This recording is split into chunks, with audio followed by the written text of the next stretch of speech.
There's no more Texas and Oklahoma, but 4 additions out west and so many teams that have a shot to win the Big 12 in 2024. This is the 2024 Locked On College Football Season Preview, only on the Locked On Podcast Network, your team every day. Welcome to the 2024 Locked On College Football Season Preview, Big 12 edition. I'm Drake Toll of Locked On Big 12, and we'll hear from several of our local experts throughout the conference. Before we discuss how many teams make the playoffs and who could surprise, we have to hear from the true contenders of the Big 12 Conference, joined by Derek Johnson of Locked On Jayhawks, Cody Stovall of Locked On Oklahoma State, Chris Level of Locked On Texas Tech.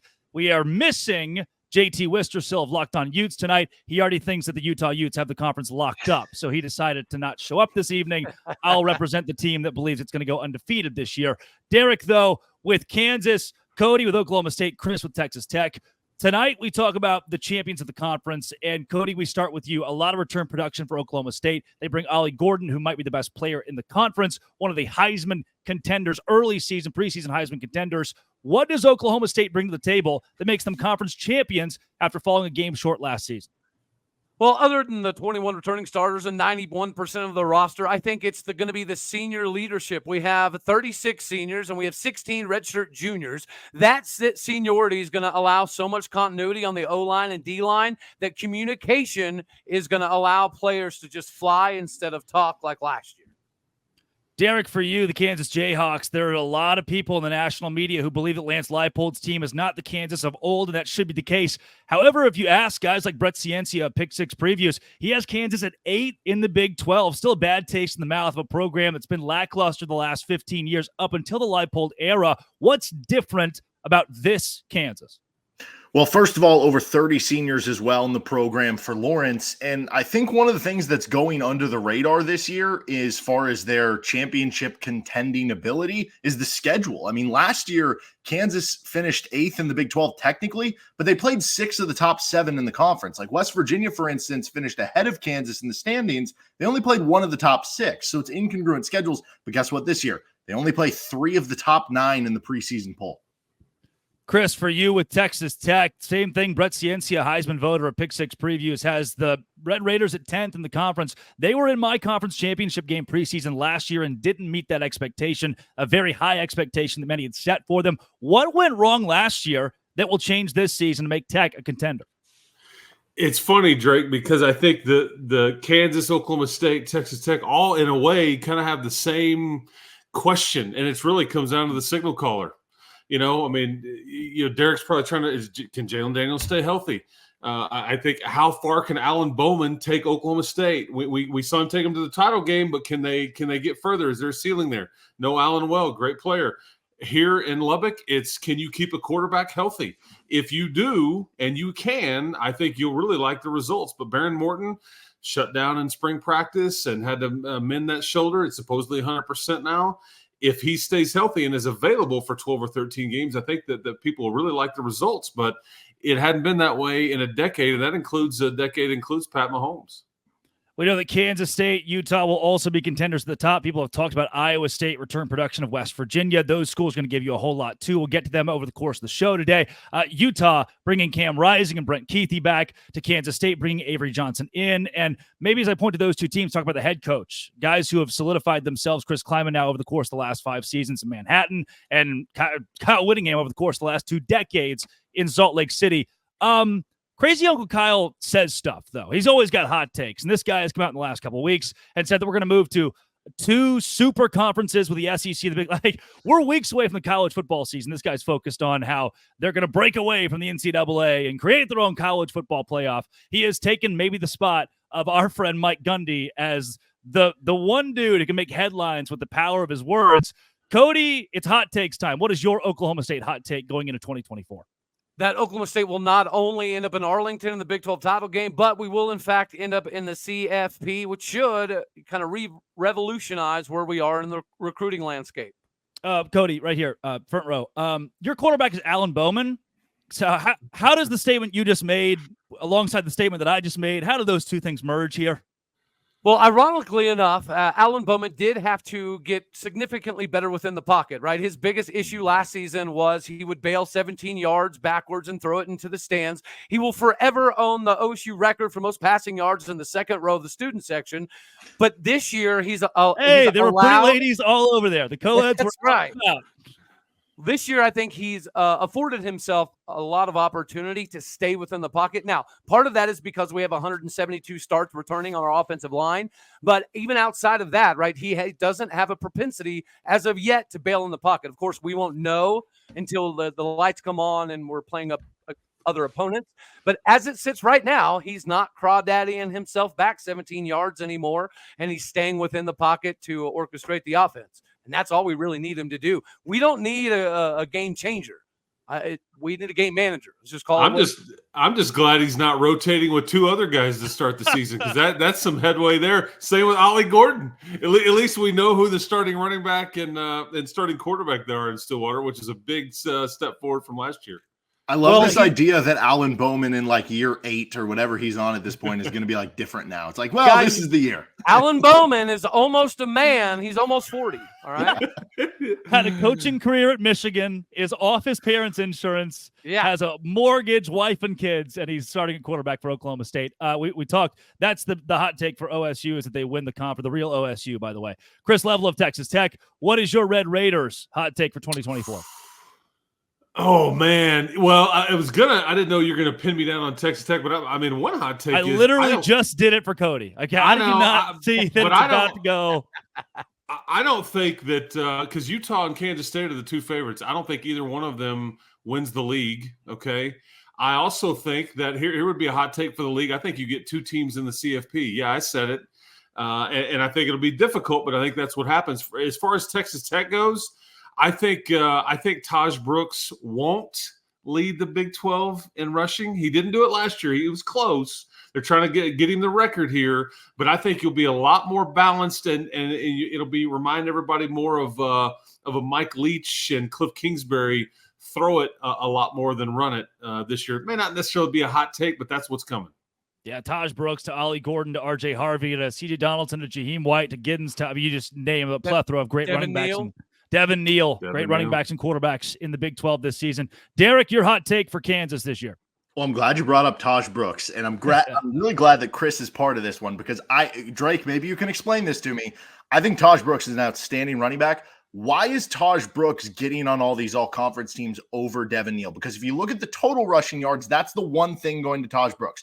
You have a couple hundred extra rushing yards. Look at the yards per carry. Devin Neal, 1 full yard better. Look at the yards per catch, over 6 yards per catch better. Look at the yards per play from scrimmage, almost 2 yards better from scrimmage. Who has more touchdowns? Devin Neal by 7.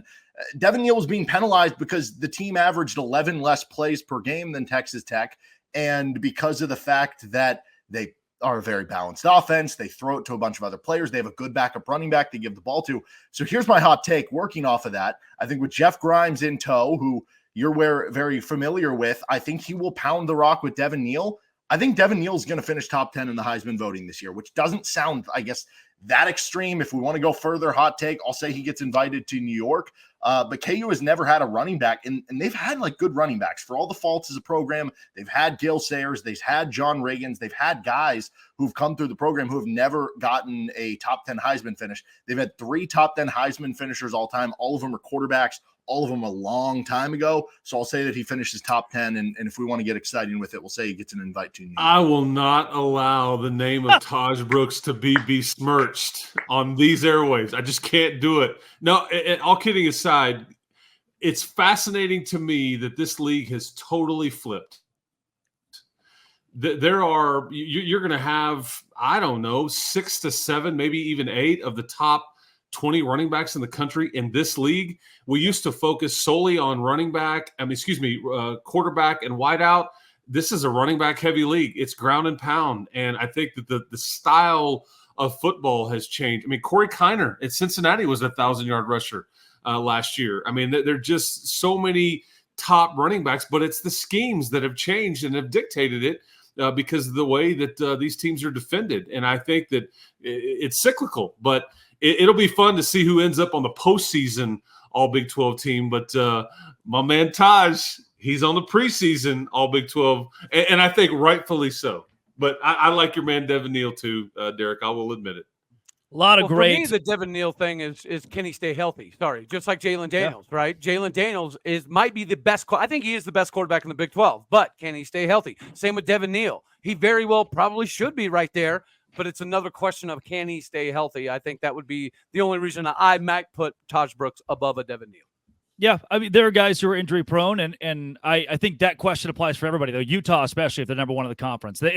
They're returning their starting 22 from 2022. They just didn't have a football team last season. They were all hurt. So everybody's back for Utah. That was there 2 seasons ago when they won the Pac-12, and that's why a lot of people believe that they deserve the hype they get. And for Kansas State, with Avery Johnson coming back, what I still need to see is Avery Johnson start more than 4 games. I still need to see Avery Johnson come out and captain a football program for the entirety of the season. We saw him rush for 4 touchdowns in a game. We saw that his young leadership was there. Can he keep it throughout the season? That's still my big question mark before I buy in on Kansas State being in Arlington. I don't have them in Arlington. Let's talk schedule. Cody, how do we avoid losing at Tulsa this year? The little South Alabama thing you guys did last year, not letting you forget that one quite yet. You've got South Dakota State, Arkansas, Tulsa very early, and then that Utah game is a big one. As you look down the schedule for Oklahoma State, how does this play out?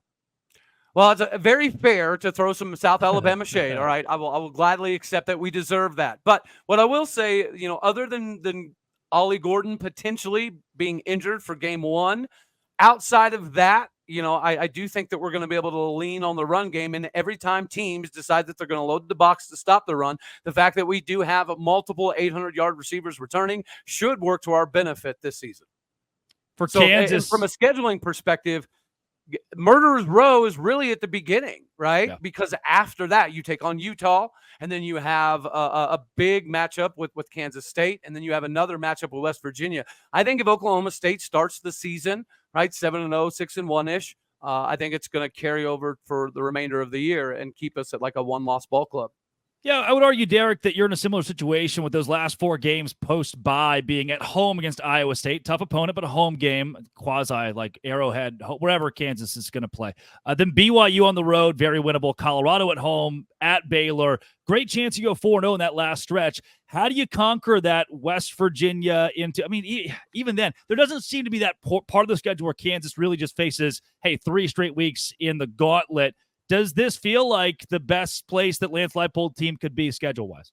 Yeah, for sure. No, like I brought up earlier, they played 6 of the top 7 last year, and a couple of those, like you look at the Texas Tech game, you look at the K-State game, it was with a 3rd-string quarterback who was a true freshman walk-on when fall camp started. So you look at this year, like, yes, they have just historically not been able to beat Baylor, and the Iowa State game being at Arrowhead, probably not great because Iowa State will travel super well. We've seen how they travel for Kansas City for the Big 12 tournament. I mean, they probably have more fans there than even the KU fans. So those will be interesting. But yeah, it really is that early stretch. I mean, I look at the at West Virginia game 2 years ago, they won at West Virginia in overtime. And that helped get them bowl eligible. Jalen Daniels, there's a bunch of videos that locally they show a lot of him yelling into the camera, new era, that was the start of the new era. And I think it's kind of fitting that that's your first Big 12 game. It's your first Big 12 road game to kind of come full circle here and try to do that again and springboard it into a strong season. And then the at Kansas State one is kind of the elephant in the room because you lost 15 straight to them. Yeah, Chris, before we talk about the schedule for Texas Tech, I think Utah got it more favorable than anybody else, avoiding a lot of major games. That Oklahoma State is going to be the rubber meets the road. Past that, I think they're in a spot until they go on the road at UCF to be okay because they don't lose. They don't lose at home in Rice-Eccles Stadium. They've only done it a couple of times in the last 5 seasons. Then for Kansas State, and as we'll get into the West Virginias and TCUs, there are a lot more toss-up games than a Utah might face. Chris, for you, I want to put words in your mouth. Those first few get Abilene Christian, Washington State, North Texas, Arizona State, Cincinnati, Texas Tech's 5-0. That's a 5-0 stretch right there. How do you finish the season strong under Joey McGuire? Yeah, you had mentioned earlier, Drake, that you had Texas Tech in the title game last year, fell short. It lost 6 games last year. 5 of those 6 losses against teams that had won 9 or more games. Yeah. This year, your first 8 of 10 opponents didn't even go to a bowl game last year. And I think your first 5 of 7 are at home. So you want to start talking about favorable, not easy, but favorable schedules. Joey McGuire and Texas Tech certainly have that. The first key is at Arizona. and Noah Fafita and T-Mac and just seeing if you can, win that one. Because if you can win that one and manage your situation up to that, I mean, you're probably going to be ranked. You're probably going to be making some noise at potentially 6-0. And then you've got some more home games after that. But, tricky trips to Fort Worth, Ames, Iowa, Stillwater. My daughter goes to Oklahoma State too, so I can always still do the guns up. She calls it a pistol. I call it a gun. So that one will be tricky the week before Thanksgiving. But no easy road trips per se, but boy, do they have a good chance to get off to a hot start with so many, opponents that aren't picked to do very well and so many of these games at home. Those are our Locked On Big 12 Conference contenders. Thank each of you guys for joining the show. Be sure to subscribe to Locked On Jayhawks, Locked On OK State, and Locked On Texas Tech on YouTube or wherever you get your podcasts. There are a few teams that have a shot to make a run from the back row. Does Baylor, 3-9 Baylor, have something in the West Virginia? Deion Sanders. That's all coming up next on the 2024 Locked On College Football Season Preview, Big 12 edition. Today's show is brought to you by FanDuel. Look, the best part about FanDuel is you can go right now and wager on MLB programs that are all in the Big 12, from the Arizona Diamondbacks out to the Tampa Bay Rays. Those states both encompass our conference. And I love sports. I love them so much. But right now it feels like everything's kind of, we've winded down. College football is coming up, but it's not here quite yet. And the MLB still is. And this summer, FanDuel is hooking up all customers with a boost or a bonus daily. That's right. There's something for everyone every day, all summer long. Head to FanDuel.com and start making the most of your summer. You could probably put money on the Texas Rangers. You're likely going to lose at my Texas Rangers, or the Houston Astros. You're hot. Who's going to win the AL West? All of that is on FanDuel. FanDuel.com. It's FanDuel, official sports betting partner of Major League Baseball. Today's show is also brought to you by Game Time. Game Time has a feature called Game Time Picks that makes getting tickets for your favorite live events even easier. It filters out the fluff to show you only incredible deals and great seats. Get 50% off. This is a Labor Day offer for Diamondbacks Dodgers. They have curated deals that make it easy to find the best prices on great seats, including super deals, seat views before you buy, lowest prices guaranteed as well. This Dodgers Diamondbacks Labor Day offer, 50% off tickets exclusively on Game Time for the Dodgers at Diamondbacks. Limited availability and supply, so get your tickets while they last for their Labor Day special. Take the guesswork out of buying concert tickets or MLB tickets or comedy tickets with Game Time. Download the Game Time app. Create an account. Use code LOCKEDONCollege for $20 off your first purchase. Terms apply. Again, create an account. Redeem code LOCKEDONCollege for $20 off. Download Game Time today. Last-minute tickets. Lowest prices guaranteed. We now welcome in our Darkhorse Big 12 contenders in the 2024 Locked On College Football Season Preview Big 12 edition. Cameron Stewart of Locked On Baylor, Paul Rockel of West Virginia, Kevin Borba of Buff, Stephen Simcox of Horned Frogs, and all of you guys have one thing in common. You're not picked to win the Big 12 or really that close to it, but you can prove why your team is going to change that narrative here. Mountaineer Paul, we will start with you because West Virginia seems to be the best of this group as far as the preseason comes to terms. Why should West Virginia be in the conversation for one of the top 2, 3, 5 teams in the Big 12? Well, earlier on the show, I heard guys talking about seniors and senior leadership, and West Virginia definitely has that going on. The best offensive line in the conference, several people ranked them that. A left tackle that's most definitely going to be picked in the first round, and several others along that offensive line they're very respectable. A lot of talent returning on the offensive line. A front seven that returns. The back end, obviously the big question mark for this team, but Garrett Green, Jaheim White, CJ Donaldson are a really scary tandem. And they led the Power Four in rushing last year. I think that's a huge thing. They return all that production. The top 4 wide receivers from last year all return. 93% of the offensive production is back for this team. There's really only 1 or 2 questions that we have. Probably the most excited we've been in 15 plus years for a team in Morgantown, saying a lot with our history, although we haven't quite been up to snuff in the Big 12, admittedly. So the back end is really our biggest question mark. We think we've got it fixed. We really do. We brought in 6 high-quality guys. So if that's the question, look out. I probably should go to Simcox next with Locked On Horned Frogs because they are picked preseason higher than Colorado, but they lost them last year. Kevin Borba, you got engaged this last weekend. You have a ring, something that Deion Sanders won't win in Boulder. Why? Ooh, sorry. Wow. Why Will Colorado contend to the Big 12 this season? Yeah, I think Colorado's the biggest boom or bust team, maybe in college football. They were an enigma last year, and they brought in around 45 new players this year from the transfer portal. But I think it comes down to a couple of guys. They have the best quarterback in the Big 12 in Shedeur Sanders, and they have arguably one of the best players in college football in Travis Hunter. So they added a lot more talent around them, and they addressed their offensive line issues, which I think the five of us probably could have formed a better offensive line than the group they had last year. And they added a lot more depth in the trenches on the defensive line. So they have more weapons, they have better trench play, and then you also have two of the best players in college football. And I think that makes a huge difference in a Big 12 conference where there's a lot of games that are coin flip games where it's 50% of the games are decided by one score. So Colorado just needs to be on the right side of a few of those. And next thing you know, you're contending in October and November. Steven Simcox, TCU goes to the national championship, beats Michigan in the college football playoff, follows it up with 5-7 in Fort Worth last year. But Brett Ciencia at Pick Six Previews has the Frogs at number 6 in the Big 12, number 29 in the country. He likes the boys in purple. Why is Sonny Dykes' team going to surprise people this year?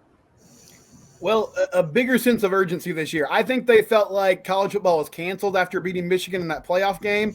And I sort of agreed with them, and unfortunately, is that why what happened that next game is what happened? They just kind of canceled the rest of the season? Yeah, I don't know. I think I blacked out. But I know that, yes, last year they were 5-7. I'd like to apologize to everyone for the whole Colorado thing. We're the reason why they were a story for an entire month. My apologies. But this season, Sonny Dykes has admittedly said, hey, we're more focused this year. We've spent more time doing conditioning and off-season work, which is a cool thing. I think that's a big positive. Returning quarterback in Josh Hoover, a revamped offensive line, a defensive coordinator in Andy Avalos that is more aggressive. Their former defensive coordinator is now a high school coach. That's not a joke. That's just a factual statement. Andy Avalos is going to bring more blitzes and pressure the quarterback and disguise coverages, mix up his front. So all those things I think will be positive. And this is a coaching staff, even though last year was a debacle, that has a proven concept of winning. Like Sonny Dykes has won at all of his different stops, with the exception of Cal. But he's done a good job everywhere he's been. I think he understands how to win, what it takes to be good in this league. And they've got good skill players, a QB that's returning some production, and I feel like they're going to be a force this year. Cameron Stewart of Locked On Baylor, looking at my sheet here. You know, the bottom dwellers of the conference are the third segment. I don't know why. After 3-9 I was a little overzealous, yeah. 3-9 last year. Why are you here? Why are you in the sneaky contenders portion of our show? What's going on with that, big guy? Look, that is a great question. That is a great question, but I know that if Simcox is here, then I need to be here too. But why are they going to be sneaky, Drake? On the positive side, Dave Aranda's the defensive coordinator because we know he's much better at that than he's been a head coach. And Gary Patterson's the head coach.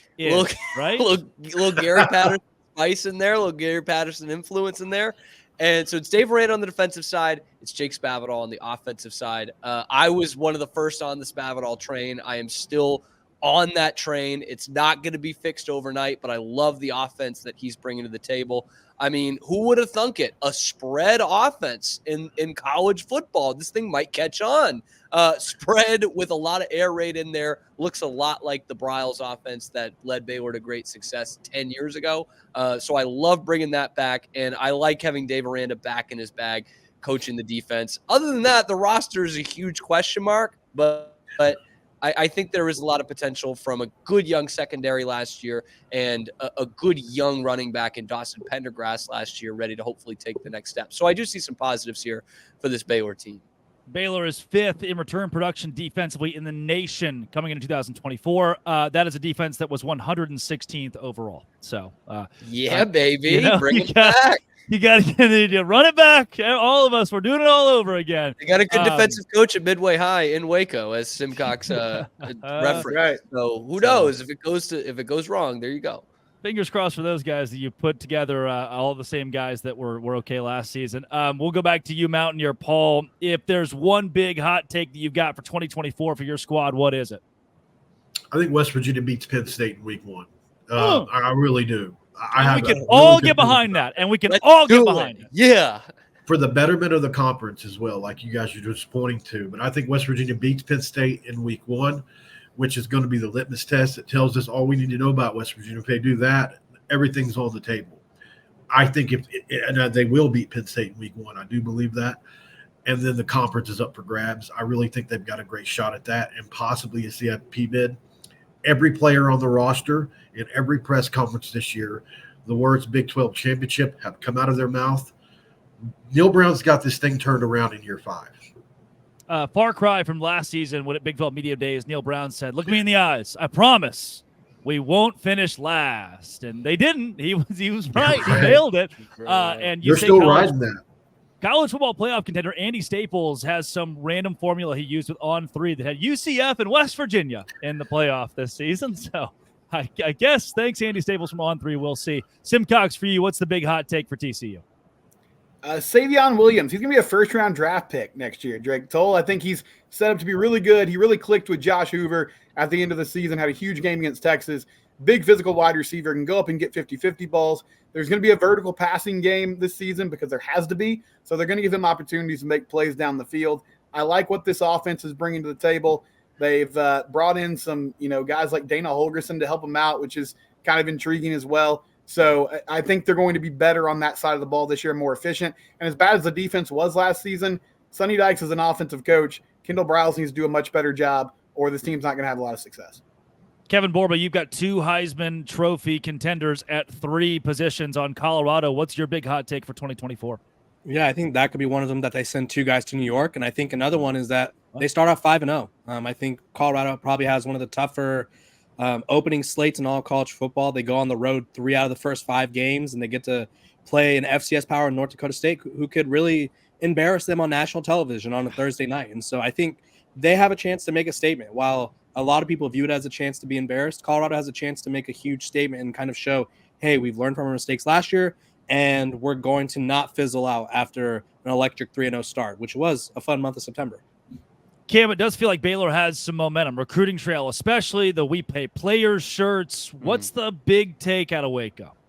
The hot take is that they're the best Big 12 team in Texas this year, which I know is not scorching, but it would be quite a success. I'm sure you had Tech in the first segment, and I bet you got our friend Parker and UH in the final one, and then we've got Steven here. So some question marks around this conference, obviously the middle class of this conference, and a lot of that is in the state of Texas. We saw Tech kind of fail to meet expectations last year. I had them as a dark horse to win the conference, and they didn't get really near that. And I think there's enough question marks here in the other teams in the Big 12 that if Baylor's got a good enough quarterback situation, which they haven't had the last couple of years, then I think they could be the best of those 4 teams. Mountaineer Paul, let's talk schedule now before we wrap this thing up. Everybody lock in, dial in for a second. Think about these teams: Penn State, Kansas, Oklahoma State, Iowa State, Kansas State, Arizona, and you still got UCF and Texas Tech on. That's 8 teams that are going to be really good this season. West Virginia gets all 8 of them. How do you get through it? It's going to be tough for sure. Luckily, we have a ton of depth this year, more depth than we've ever had. We're at least 2 deep in every position, and that's every position. That's going to help a lot. Don't forget about Albany, who was the FCS final last year. I think we said that on the show the other day, but it's, the one positive I can look to in that murderer's row of a schedule, the backyard brawl will not be a walk in the park. It never is in that rivalry. Home and away. If you look at how these are all broken up, West Virginia, when starting in Big 12 play, has Kansas at home, on the road, Oklahoma State. Then they come back home to Iowa State, home again, Kansas State. So you're getting the best teams at home outside of Oklahoma State and Arizona. Those are the 2 toss-up games. If my prediction is correct and they can beat a Penn State in week 1, those 2 road games could be the losses against Oklahoma State and Arizona. You're still looking at a 10-2 West Virginia, pushing for that title and a playoff berth. Steven Simcox for TCU, that game at Stanford, Long Island. UCF, SMU on the road against Kansas. That SMU game also on the, quote, road. I think it'd be more TCU fans there probably no matter what. How do you get through a first 5 that offers some early tests, and then the back end of the schedule, it has Oklahoma State, Texas Tech, Arizona? What's the best case scenario with a schedule like this? Yeah, I think getting off to a good start's a huge key. That's a great take by me. And also nice. Just those teams early in the schedule will tell a lot about this TCU team. You get UCF with KJ Jefferson and an offense that's very explosive, a Stanford team that's not predicted to be great, but it's returning a lot of players, and then an SMU team 4 o'clock in the afternoon on the CW, get your popcorn, watch a rerun of Vampire Diaries, then watch the Iron Skillet, baby. That's a big ball game. SMU, they demand to be taken seriously. They paid themselves into a power conference, much like Lori Loughlin did with her kids, getting them into USC. They're trying to get this done. So this is a big deal for them. This is the biggest game on their schedule. They always circle it. It's a huge thing. Tens of people will be there in Dallas to watch it. Hostile environment. So Frogs need to get a statement victory there. And, yeah, the back half of the schedule is tough. On the road against Utah, that'll be a big-time game, right? Utah fans have already kind of penciled themselves in as winning the conference, so that's kind of rich. And then Oklahoma State, Arizona down the stretch as well. You got to win some of those swing games and upset people if you're going to be a factor in the race and have a chance, at least at the end of the season, to make it to Arlington. At 3 o'clock on the CW, SMU, TCU. 6 o'clock, Superman and Lois. So if you stick around a little bit, you get a good reruns. They're on. Lead an audience, baby. Lead an audience into Smallville. Yeah. For you, Kevin Borba, we've already mentioned North Dakota State, Nebraska on the road, Colorado State on the road. Those aren't easy. Back half of the schedule with games against Texas Tech, Utah, Kansas, and Oklahoma State all in a row. How do you do it? I think, honestly, one, Colorado needs to come into this season with a mindset of whatever happens to us isn't the end-all be-all. If we start 5-0, we're not national champions. If we lose 3 games in a row, we could still savage this season. I think Colorado had no in between last year, so when they started 3-0, they fell on their face, and then when they started losing, they just kept rolling and rolling. And so I think when you get to that stretch, you got to take it week by week, right? And if you split those games and you go 2-2, I think that's a success. And if you happen to go 3-1, also a success there. You just have to be cognizant that every game has to sort of be taken an approach of we got to focus on this team. We can't look ahead. We have to focus on the task at hand. Otherwise, you're going to be embarrassed again, right? Unfortunately, we will not be on the CW in front of Superman and whatever the Lois. But Lois. Apologies. But we will have chances in primetime games to make an opportunity or make a name for themselves, right? So use those chances and make a statement in the positive way. Otherwise, you'll be a meme. Cameron Stewart, good news. Baylor is recruiting really, really well right now. Bad news, they're all 17 years old. This schedule has Tarleton State, and then after that, pretty much every week is a gauntlet. How do the Bears get through it? What's the best case? Well, best case, I've got them as a best case 7, maybe 8 win team. And that is on the very high end, right? And I look specifically, Drake, at foliage season, beginning of October, through to most of us call it fall, but yes, thank you. Yes, through to well, in Texas we don't really have that.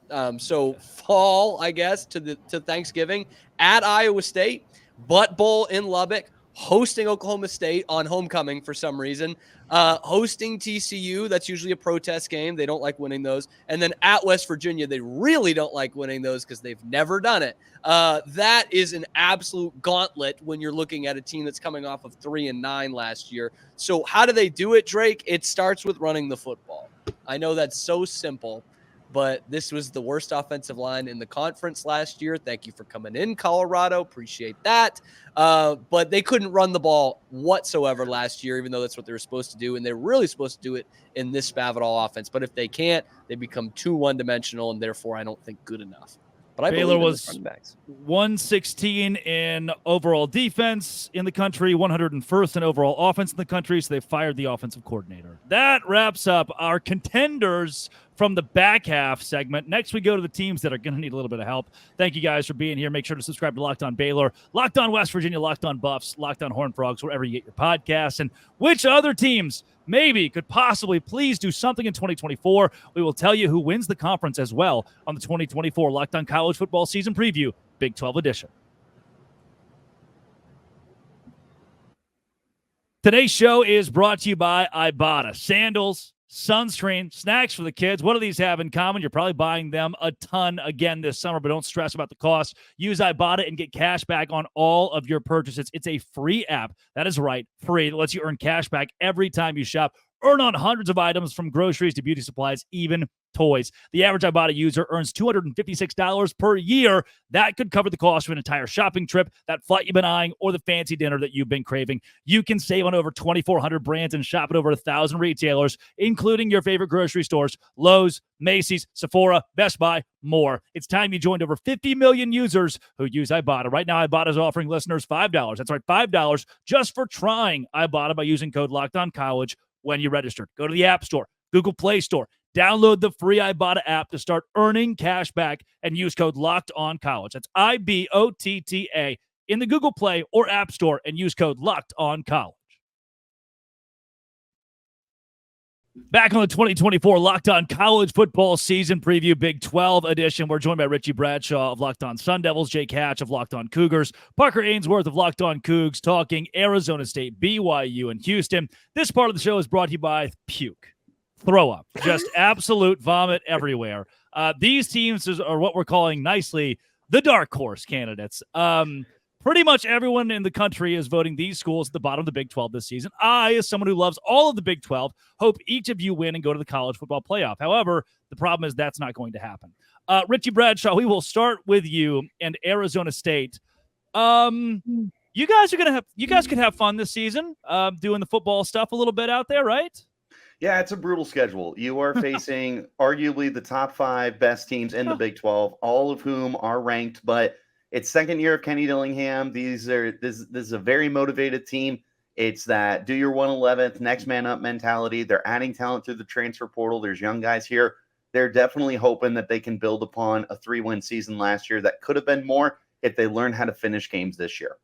Yeah, Jake Hatch of Locked On Cougars with BYU. I mean, there's a team that last year, sitting midway through the year, was like, hey, great, we're going to a bowl game. We got 5 wins. We've locked it in. And then the skid down the stretch was demoralizing. How do you pick it up going into this next football season?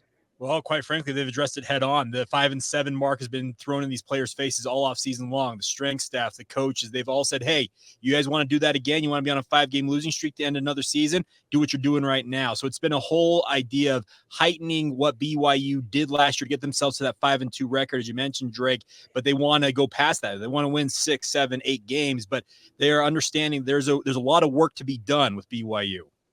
Parker Ainsworth, basketball season's coming up there, big guy. That's going to be a lot of fun. Here you guys are going to have a hell of a starting 5 this season. Yeah, are we talking football? I thought this was a basketball. No, I do. Before you jump in, though, Willie Fritz, love him. Guy's been to a couple national championships at the FCS level, won the Cotton Bowl at Tulane. This is a great pickup. Problem is, it's year number 1, and that takes a whole lot of it. Chris Pesman's got like the 8. A couple of you guys don't have ADs. Or new ADs at the very least. That's a lot that Houston's facing. Yeah, I think everyone feels great about the Willie Fritz hire, like you alluded to. He's been successful at every level of college football. It is year 1. There was an exodus of players in the transfer portal as we got into the coaching change. And we play 4 of the ranked Big 12 opponents. Oh, and then our non-conference includes a trip to Norman. Like, it's going to be a rough year from a scheduling perspective, but I don't think there's like people hanging their head down, like worried about the future of Houston football. Is just the immediate future is going to be, we're going to call it qualitative victories. For you, Richie, going back to Arizona State, I mean, this is a program along with Arizona that it feels like a lot of people, at least in the last 2 decades, have overlooked. There has not been consistent hype for the program. And then when you hire that big name head coach, it all completely goes down the drain in Tom Herman. This year under Dillingham, I mean, what's the hot take? What's the, hey, if we do this, there's a way to make a wave in college football?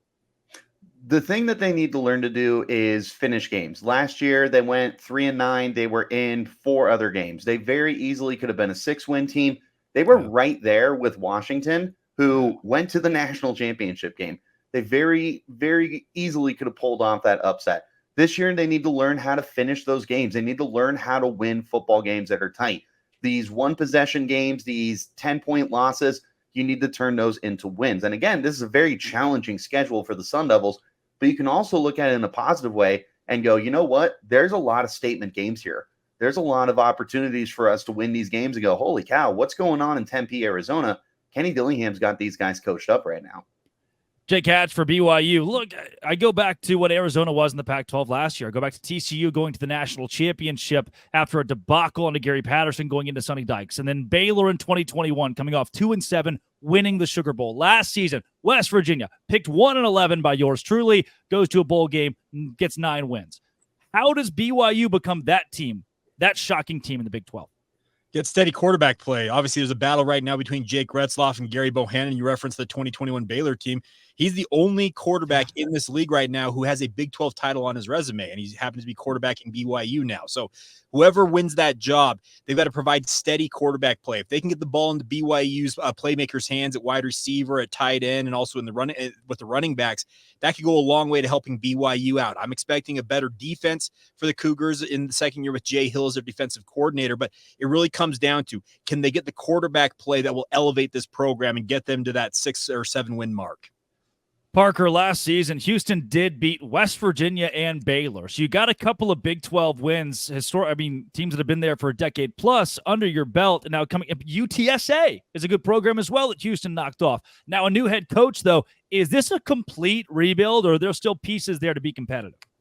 Definitely pieces there, including a returning starting quarterback, which is always nice to have, a couple of talented wideouts and things like that. I think the truth is there are going to be games where Houston is more competitive than people realize because of who Willie Fritz is. And there are a couple of other programs that, frankly, could drop those kind of games. They don't realize going to the third quarter that Houston is bringing what they're bringing. And I think Houston can upset a couple of people like that. I'm not predicting college football playoff national championship in year one, although I'm going to convince myself every week we're going to win that Saturday. But I do think that they're going to win more games than people are alluding to. This team is not as talented as they were a couple years back when they got to the American Athletic Conference Championship game and, pushed Cincinnati for the first half. That was Cincinnati team that went to the college football playoff then, right? But this is a team that has a very clear culture and identity under Fritz. I think it's going to carry him a long way. Well, guys, we have 10 more minutes to fill. So everybody have anything good happen in the week for you guys? Or I guess let's make it an entertaining 10 minutes. Richie, what's your biggest hot take in the Big 12 outside of Arizona State? Outside of Arizona State, biggest hot take. If Jalen Daniels stays healthy at Kansas, they are the biggest threat to Utah to win the Big 12. It hinges on his health. Devin Neal, running back as well. Kansas has a great shot on Lance Leipold. Jeff Grimes comes in. A couple of us. Hey, Jake. No, Jeff Grimes. Yes, we do. That's going to be a Kansas team that's dangerous. Leipold he's instilled his culture there. I have them in Arlington in my book as well, Richie. Good, Richie. Hot start. Jake Hatch, your hot Big 12 take this season. All right, here's the thing. The arch rival for BYU, Utah, is the hot team, obviously. There's a lot of talk about them nationally. Keep an eye on Kansas State. There is something there's something going on in Manhattan to me. I know that Richie said he thinks Kansas can make a run at. I think with what Kansas State has got going right now, keep an eye on them. I know they were picked second in the league, but I just keep looking at that team and wondering, okay, what are they missing? They're not missing much. So Avery Johnson and company, keep an eye on the Cats, because I really do think that they are kind of being overlooked in all this talk about the Big 12 title race. Parker, as you scan the conference, what stands out to you as the hot take in 2024? I'm also sticking to Sunflower State. I think there's a lot of talk about Utah as the headliner in this conference. And I got to be honest, I think Kansas State is the team to beat. I know that Utah did very well in the Pac-12 the last handful of years. This is a whole different kind of travel schedule than they are used to. Kansas State also has a handful of, not just because there are a few of the teams on the screen right now, a handful of games at the end of the season they can kind of get right and get healthy as other schools are kind of falling down the charts. I think Kansas State's going to be really good this year. Before we go into, I'm cruel, I know, going to make you all pick your Big 12 champion and give me who's going to Arlington at the end of the year. I go back to Corey Kiner at Cincinnati. His team wasn't very good last year. However, most people knew the name Corey Kiner. He stood out in the conference. Who's the one guy, Richie, for Arizona State that even if the Sun Devils aren't great, this is the name that everyone's going to know? Oh, man. There's a lot of sleepers on this team. The first name that comes to mind is going to be nickel corner Cole Martin, former four-star kid out of Arizona. So local kid, plays at Oregon last year, standout on an Oregon defense, transfers to Arizona State. He will be taking over Jordan Clark's role as the nickel, potentially someone who flexes around the safety and all over the place for this defense, but a very high-level player and somebody that I anticipate is going to not only make a big impact for this team, but if you want another bold take, I think by the end of the year, you're going to be talking about him as a potential all-conference player. Jake, you might have an All-American in Ben Bywater in your back pocket. Is that the guy that everybody's going to know? Well, I hate to break it to you. Ben Bywater is officially medically retired. There you go. All right. Well, okay, Parker Ainsworth, Locked On Cougs. I've got one for you, though. Keep an eye on his replacement. Yale Acera is the name to know. He's a 6'3", 250-pound linebacker who's from Pinview High School in Utah. He's going to come in and fill that spot for Ben Bywater. And if he can stay healthy this year, he's a redshirt freshman, but he has got all of the skill, all of the size to be an impact player as BYU's middle linebacker this season. Gosh. All right, Parker, who is still alive on the Houston Cougars and playing football that could possibly make headlines? I mean, it would have been really funny if you'd gone with any of the number of guys that transferred out in the coaching change. That would have been pretty good. No, I will say I'm torn between a rising sophomore running back named Parker Jenkins, not just because his first name is also Parker, but because he's a very talented running back. Looks like he's going to get a lot more carries this year. The Kevin Barbe offense coming from Mississippi State, Appalachian State before that. A lot more ground and pound out of Houston. Defensively, I love a kid named AJ Halls, who's a big-time safety, really, really loves contact, and you got to love that out of safety. Was a big-time player at New Mexico State, in New Mexico a couple years ago, New Mexico a couple years ago, looking to have a bigger role in the defense this year, and I think he'll have some, again, highlight kind of hits throughout the season. It's not the Tank Dells and stuff like that, the sexy positions we're used to necessarily, but ground and pound running back can be a lot of fun. Richie, your two teams in Arlington, and who wins the conference? I think right now I would go Utah and probably Kansas. I think Oklahoma State has a chance to make a run if they can find offense that's not Ollie Gordon, which it's a very good team. They've got the Presley kid. I can't remember his name at receiver, but Kansas versus Utah. I'm going to take Utah. If Utah has a healthy Cam Rising, that team is going to go all the way to the playoff, and they're going to be a really, really tough team this year, especially defensively. Yep, salt in the wound for Jake Hatch. Jake, Arlington this year, do you also have Utah there? I do have the Utes making it. Obviously, they are just a very talented team, as Richie talked about. Cam Rising, he's the ultimate gamer. I can say that just having watched him as long as I have from afar. I have the Utes. I have the Kansas State Wildcats, the top two teams in the preseason poll. I do see them being there in Arlington, but I will say this. I think Kansas State wins it. I think K-State will be the Big 12 champions this year. I just, like I said earlier, there is something about K-State that just they continue to kind of be slept on. I know they're in the Little Apple, as they could call it out there in Manhattan, Kansas, but keep an eye on them. I think they're really, really good. Parker, who plays at AT&T Stadium? I got Kansas State and Oklahoma State. I think a lot of people are high on Utah for a lot, like I said earlier, a lot of great reasons, great time in the Pac-12. I think that the weirdness of this conference, a lot of teams that look a lot alike or a lot of teams that feel a lot alike from a national perspective is going to kind of yield some weird results as well. I'm going Kansas State and Oklahoma State in the game itself, and then Kansas State with the win. I think you could see both of them representing in a 12-team playoff, depending on how the rest of the country goes. Because there's going to be moments, I think, where Kansas State's going to be like, how good is this team throughout the season? I'm just really impressed by the roster they got put together up there.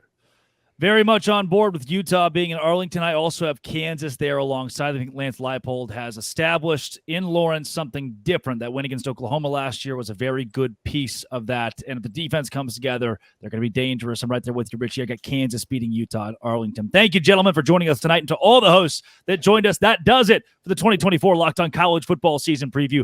Big 12 edition, specifically to you guys, Richie Bradshaw of Locked On Sun Devils. Subscribe there. Subscribe to Locked On Cougars. Subscribe to Locked On Cougs, wherever you get your podcasts, and on YouTube. Follow and subscribe to your favorite Locked On Big 12 family of schools podcast. We'll be covering your favorite team every day throughout the season. And don't forget, I'll have you covered of the entire conference on Locked On Big 12, part of the Locked On Podcast Network. It is your team every day.